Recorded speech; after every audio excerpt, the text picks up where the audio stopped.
Hello दोस्तों, तो आप लोगों का यूनिक स्टडी सेंटर में स्वागत है। तो बेसिकली हमारा जो चल रहा है सीरीज वो बेसिकली इंडियन इकोनॉमी की जो चैप्टर 6 है और उसके लगभग 2 पार्ट्स अपलोड हो चुके हैं। तो आपने अगर उन 2 पार्टों को नहीं देखा है तो फर्स्टली आप उस पार्ट को देखिए, देन आपको इसको, ठीक है? क्यों? क्योंकि आपको बिल्कुल कॉन्सेप्ट क्लियर हो। तो लास्ट वाली वीडियो मैंने ऐसा कुछ आपको बताया था कि उदारीकरण के मतलब द्वारा क्या क्या सुधार किए गए थे।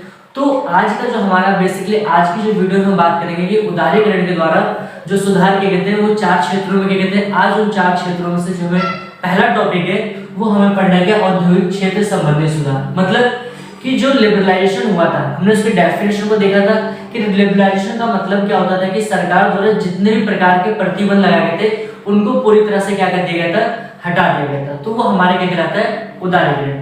तो उदारीकरण के द्वारा हमें बेसिकली ये समझना है कि उदारीकरण के द्वारा जो औद्योगिक क्षेत्र था, ठीक है, जो इंडस्ट्री सेक्टर था, उसमें क्या क्या रिफॉर्म्स लाए गए थे। ये बिल्कुल आवश्यक था उदारीकरण करना औद्योगिक क्षेत्र में। क्यों? क्योंकि अगर अकॉर्डिंग टू 1956 की पॉलिसी की बात करें हम, ठीक है, तो उसमें हमने देखा था कि अगर आपको प्रोडक्शन करना है तो आपको लाइसेंस लेना पड़ेगा। नई कंपनी अगर आप लगाते हो तो आपको लाइसेंस लेना पड़ेगा। प्रोडक्शन बढ़ाना चाहते हो तो मतलब बहुत सारे क्या थे, प्रतिबंध लगाए गए थे। तो कहीं न कहीं हमारी जो ग्रोथ थी इंडस्ट्री सेक्टर की बिल्कुल रुक चुकी थी। तो बेसिकली हुआ क्या कि एलपीजी नीति को अपनाया गया और उसके अपनाने के परिणाम स्वरूप कुछ रिफॉर्म्स किए गए और रिफॉर्म्स के हमें देखना है क्या था।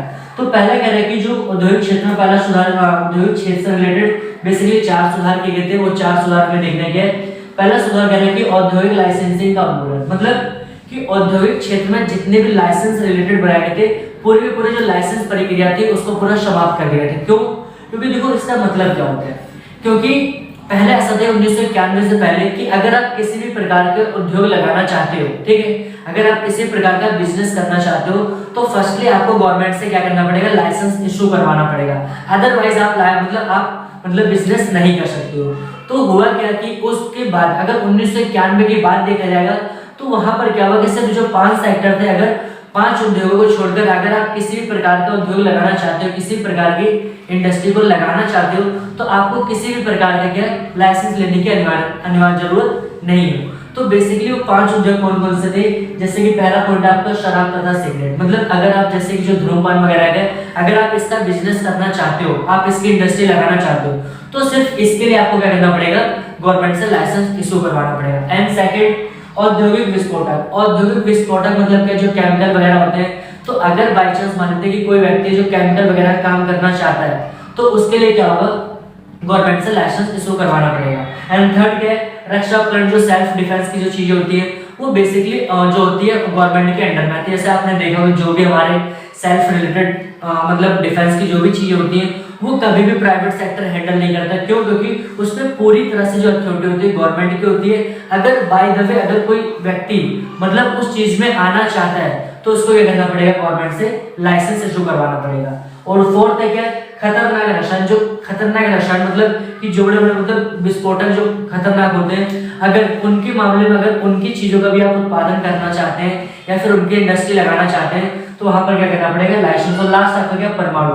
परमाणु मतलब जो हमारे एटॉमिक पावर्स वगैरह होती है, अगर इन चीजों से रिलेटेड आपका काम है तो आपको क्या, गवर्नमेंट के लाइसेंस। इसके अलावा मतलब इन 5 मतलब इंडस्ट्री के अलावा अगर आप किसी अदर प्रकार की इंडस्ट्री को लगाना चाहते हो, ठीक है, किसी और प्रकार की, तो आपको अब गवर्नमेंट के द्वारा किसी भी प्रकार का कोई लाइसेंस लेने की आवश्यकता नहीं है। तो ये जो था औद्योगिक क्षेत्र में बहुत ही, ठीक है, एप्रिशिएटेबल का था, स्टेप ले गया था, बहुत ही इनिशिएटिव एक्शन था जो काफी जरूरी था। एंड देन सेकंड पॉइंट क्या करें, उत्पादन क्षेत्र से आरक्षण का उन्मूलन।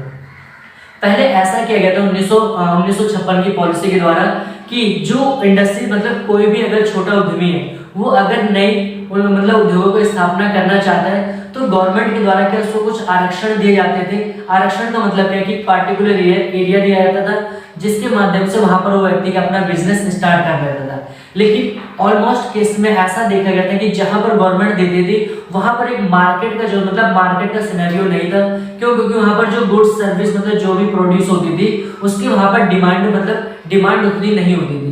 तो हुआ क्या कि 1991 में क्या कर दिया गया कि अब जो भी उत्पादन क्षेत्र से मतलब जो भी उत्पादन क्षेत्र से आरक्षण था उसको पूरी तरह से खत्म कर देगा। मतलब अब जो भी उद्यमी है, ठीक है, वो अपनी इंडस्ट्री को अकॉर्डिंग टू मतलब मार्केट के हिसाब से इस्टेब्लिश कर सकता है। मतलब कि जहां पर क्या हो कि मतलब जहां पर मार्केट की ज्यादा संभावना, जहां पर चीजें ज्यादा प्रोड्यूस हो, जहां पर चीजों की ज्यादा डिमांड हो, तो वहां पर क्या कर सकता है, अपनी इंडस्ट्री को लगा सकता है। तो बेसिकली ये क्या था, उत्पादन क्षेत्र से संबंधित सुधार। और नेक्स्ट पॉइंट क्या करें, उत्पादन क्षेत्र का विस्तार। उत्पादन क्षेत्र का विस्तार का मतलब क्या था कि पहले अगर देखा जाए कि 1956 की अगर पॉलिसी को हम बात करें तो वहां पर बेसिकली हुआ क्या था, तो वहां पर हमने ये देखा था कि अगर आप अपने प्रोडक्शन को बढ़ाना चाहते हो, ठीक है, तो आपको क्या गवर्नमेंट से लाइसेंस लेना पड़ेगा, प्लस अगर आप इंडस्ट्री लगाना चाहते हो तो आपको लाइसेंस। तो जिस कारण क्या होता था कि कोई भी प्रोड्यूसर इस चीज को कर मतलब ज्यादा प्रोडक्शन के बारे में कभी भी वो एक्सपेक्टेशंस नहीं रखता था। क्यों?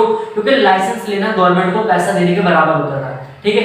लेकिन हुआ क्या कि जो न्यू इकोनॉमी पॉलिसी अपनाई गई थी 1991 में, उसके अकॉर्डिंग क्या कर देगा, उत्पादन क्षेत्र का विस्तार। मतलब ये अब जो मतलब प्रोड्यूसर, अब उनको पूरी तरह से ये स्वतंत्र कर दिया गया था कि आप अपने मार्केट के अनुसार, मतलब जितनी मार्केट में डिमांड है उसके अकॉर्डिंग आप जितना चाहे क्या कर सकते हो, प्रोडक्शन कर सकते हो। आपको किसी प्रकार की कोई लाइसेंस लेने की आवश्यकता नहीं है, ठीक है।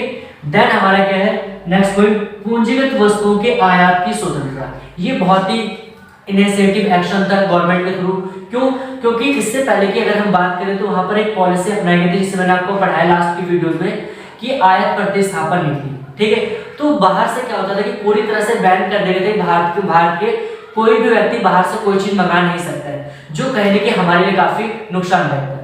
तो कहने के अकॉर्डिंग टू 91 पॉलिसी के थ्रू ये सुधार किया गया कि जो उस दौरान क्या था कि कहने की अब हमें पूरी तरह से स्वतंत्र कर दिया गया था कि अगर हमें कोई टेक्नोलॉजी चाहिए, ठीक है, कोई मशीनरी चाहिए, तो हम बाहर से मतलब बाहर की कंट्रियों से क्या कर सकते हैं, विदाउट एनी परमिशन के, विदाउट एनी किसी प्रतिबंध के हम क्या कर सकते हैं, उसका इंपोर्ट कर सकते हैं। तो ये काफी अच्छा था, पूंजीगत वस्तुओं के आयात की स्वतंत्रता। मतलब सिंपल सा अब उद्योगी को पूरी तरह से स्वतंत्रता हो गई थी कि वो विदेशों से क्या करें, न्यू टेक्नोलॉजी को अडॉप्ट करे और इकोनॉमी के अंदर क्या कर दे, वो प्रोडक्शन लेवल को बढ़ाए, जिससे हमारी इकोनॉमी की ग्रोथ होगी। तो बेसिकली आज हमने ये देखा है कि औद्योगिक क्षेत्र से संबंधित सुधार क्या किए गए थे। जो हमारा नेक्स्ट पार्ट होगा हम उसमें बात करेंगे वित्तीय क्षेत्र से संबंधित क्या सुधार किए गए थे, ठीक है, उसके कुछ पॉइंट्स को बात करेंगे।